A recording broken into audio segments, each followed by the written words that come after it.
It looks like from the Belgian Grand Prix onwards, it could be the case that qualifying engine modes are banned effective immediately after this weekend. What do you make of that, and do you think it's fair given the effort that Mercedes has gone through and the results that they've achieved on the engine side this season?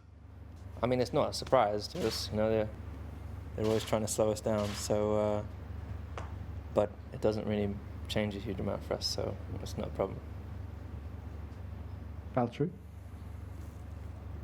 Yeah, it's impossible to know, with other engine manufacturers how much they can actually gain when they kind of put it all out in qualifying, and if we're actually gaining more or not. We are not panicking about it. If that regulation rule comes, then it's same for everyone. But just the only thing, when I heard about it for the first time, the possibility actually this morning, first thing came to my mind that in races, because every team obviously they have different modes, how much they want to risk in terms of wearing the engine, and sometimes when they can, and also same for us, we can save the engine if we have margin, and also in terms of strategic things in the race for drivers, many times we're using different kind of modes, whether we are defending, attacking. So I would just, from my side, it feels like if it would be same engine mode for everyone all through the race, I think there could be less overtaking, because everyone is just running same modes instead of playing with them and trying to maximize every situation with sometimes using more power, sometimes less. Have you spoken with the team about how the strategies played out in the race last weekend? And would they now maybe do anything different if a similar situation arose in the future?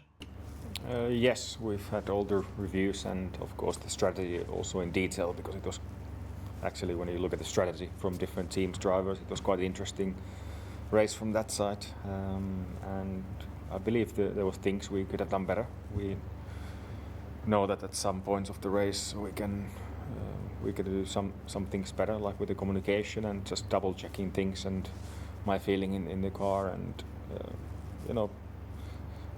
but always when I look at the race and the big picture of the race afterwards, it's quite easy to point, okay, we should have done this for better end result. I think ultimately for me, a better thing to do would have been do longer second stint, avoid that big drop in pace at the end of the race. So then I lost one more position. So I think challenging for the win anyway. It seemed pretty tricky with those circumstances, and the way Red Bull was able to keep their tires in a good nick, but at least for second place there was things that could have been done better. But again, easy to say afterwards, but definitely we learned from that. We've now had a few circuits for you to compare against Mercedes. Do you see a trend emerging in terms of where you're losing out to them in qualifying? Is it always at the end of a straight that they start to pull away? Is it a certain type of corner? What have you learned so far? I think every weekend it's been a bit different. Sometimes a bit more top speed, where then we are maybe a bit more competitive in corners compared to some other tracks. So even between Silverstone, the 2 weeks, it was different. So it's difficult to say, because also you run different kind of downforce levels between the teams as well. So clearly also in qualifying they have quite a strong qualifying mode. But from our side, we know that we can do better on the car side, and we know that also we need a bit more power. Now, you won last year's F2 feature race here in Barcelona. Where do you notice the main differences between Formula 2 and Formula 1 around this track? I mean, to be honest, I think it's not really a track-specific thing. I mean, you compare the two at any track, it's just you have so much more downforce, I would say, and more grip is the big thing. So the combination from the aero and the tires. Obviously, you have the extra power. You're arriving at a lot of the corners much quicker, but just the kind of power to downforce ratio seems to be more skewed to the side of grip, and that's the one thing I always had to wrap my head around whenever I would make the transition from F2 to F1 in FP1 sessions I would do, or things like that. It's nice coming back to places that you've had good races at in the past, and naturally you're hopeful that the trend is going to carry on. But this year's car is very different to last year's car, and so you can never be sure. But of course, positively hopeful. after the tyre issues at Silverstone? Are you a little nervous about the temperatures here and the effect that will have? It's not this track isn't as bad as Silverstone on tires, but it's still hard on tires. But no, I think we should be better off here. You're the only man to have gained places on the opening lap at every race this year. Can we talk about that a bit? How much do you plan the first corner, the opening lap, or is it all reactions and what's going on around you?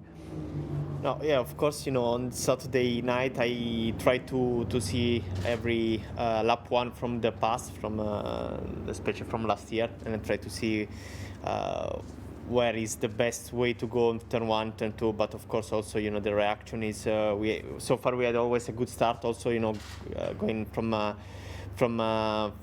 the grid, and after that is much more easy to try to gain some position. Yeah, I think so far I'm really happy with my start so far.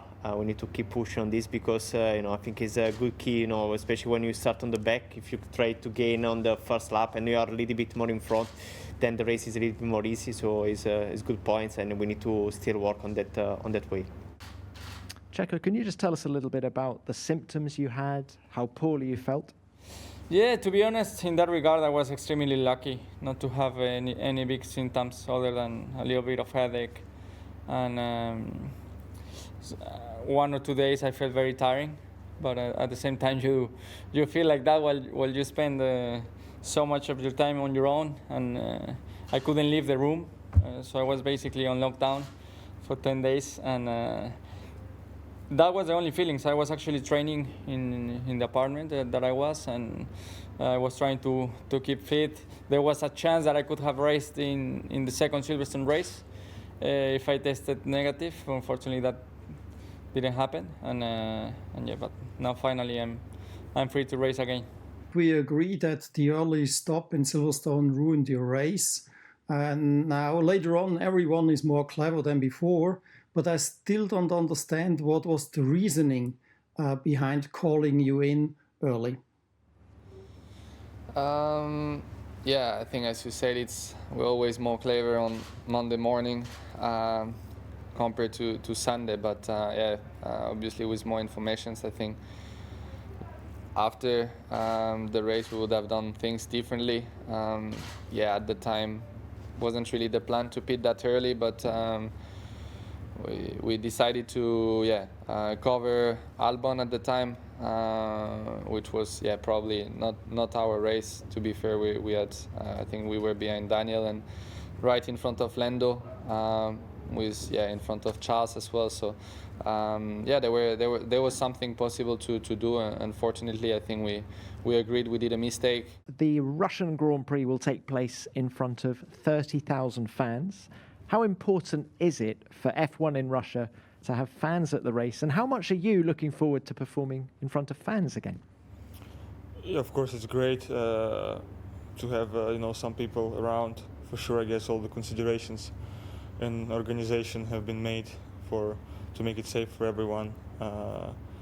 So to be honest, I think it will be quite interesting to experience that the crowd will be there again on the grandstands, because we didn't have this for quite a long time. So it will be interesting to see that for sure. Yeah, quite exciting, of course. And having a home Grand Prix is always a privilege, for every driver. It's 6 months since you've been working with Esteban Ocon. How do you rate him, and how has he changed during that time? His head's got bigger, for sure.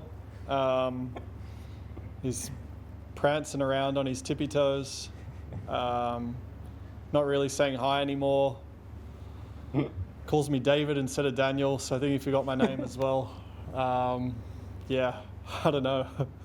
Well, it's funny, you say 6 months, but really it hasn't been long. We've had really just a month or so of working together. So He didn't even send me a Happy New Year, so. No. I sent him. I was asleep, that's why I was asleep before the countdown. 1 month. Will you be disappointed if you don't get a podium this year? Yeah, I'd be lying if I said no. It's more if the opportunity presents itself and we miss out on that, for sure I'd be disappointed. But if I race every race, my hardest, and I'm finishing 6th every race because of that, then yeah, I'm probably not going to be devastated. But I do want to, stand back up there and be delivered a trophy on a robot or whatever they're doing now. I miss that. And I'll probably get a fine for drinking out of my shoe, but it'll be worth it. And of course, if you do that, your team principal will have to get a tattoo, won't he? This is really broken out now. Yeah, that's the bet. That's the bet. So anyone that hasn't What are the heard, details of the bet? it's a bit foggy, but I do remember it was, I believe he chooses placement and size, but I choose the design. But we'll clear that up, but it's a tattoo. Lando, you said after the race in Silverstone, the more I saved the tires, the worse it became. A couple of days later, why did McLaren seem to suffer more tire-wise than your direct rivals? I think after looking back at things, there was just a big variance with different teams. I wouldn't say compared to our direct rivals, we were necessarily a lot worse. Racing Point, the cars were a lot quicker, and in the race, yes, they did finish a long way ahead of us.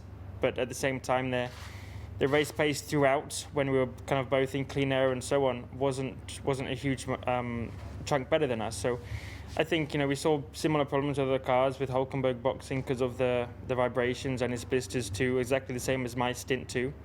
I wouldn't say we were a lot worse, but I think what we felt like we should have been able to achieve with the car and the performance that we thought it kind of had in the race. We just thought there would be able to be more to unlock, and we could maybe challenge some of the cars ahead of us in a better way than we did. But I don't know. I think we're still trying to understand it. Similar weather to this weekend, so it's another weekend to kind of learn from what we did and put into practice some of the theories that we understood. The team has been having some pit stop issues this season. What's been going wrong? Is it always the same kind of issue? And what is McLaren doing to address this? Carlos, perhaps we start with you. Yeah, well, we've spotted this as a weakness lately, and it's probably cost us quite a lot of points in the championship. But at the same time, there's nothing we can rush into, and we need to keep our heads cool and keep improving. It's another development area for the team, another area where we know there's some race time and some lap time in it, just by improving it. So I'm sure Andreas Seidel and the whole team is putting a lot of effort in trying to improve this.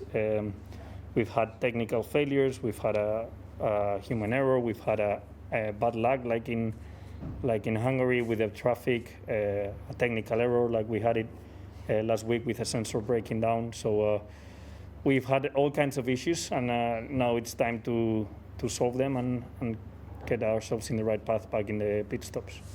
Things seemed more tense for you and the team last weekend. Is that just because Silverstone was difficult, or has the environment changed at Ferrari?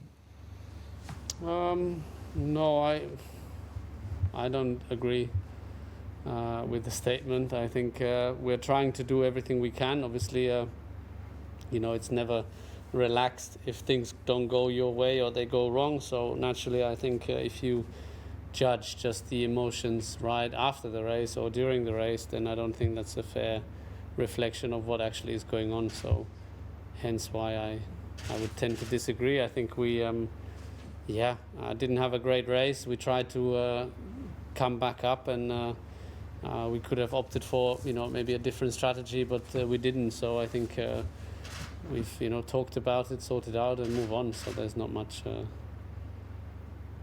difference in terms of climate compared to the week before or even before that. Why is it that you don't know still why you were faster than expected in the race? Is it just related to the difficulties that the team's been having with the car so far this season? Because how can you hope to replicate that form if you don't understand, what changed? Well, I mean, I don't know how we were quite a bit quicker on the second weekend of Silverstone in the race pace. That's, I think, the unknown for now. The conditions were very different, and we probably managed it better than the others, but we don't know that for sure. So, that's why there's a bit of an unknown. even if, as I said, the conditions were pretty different. The wind was in a completely different situation, but that's the same for everyone. But yeah, I just felt better with the car. The car was in a very good place balance-wise, and I was on my side very happy with the balance of the car and could manage the tires in a very good way, which led us at the end to a very good result.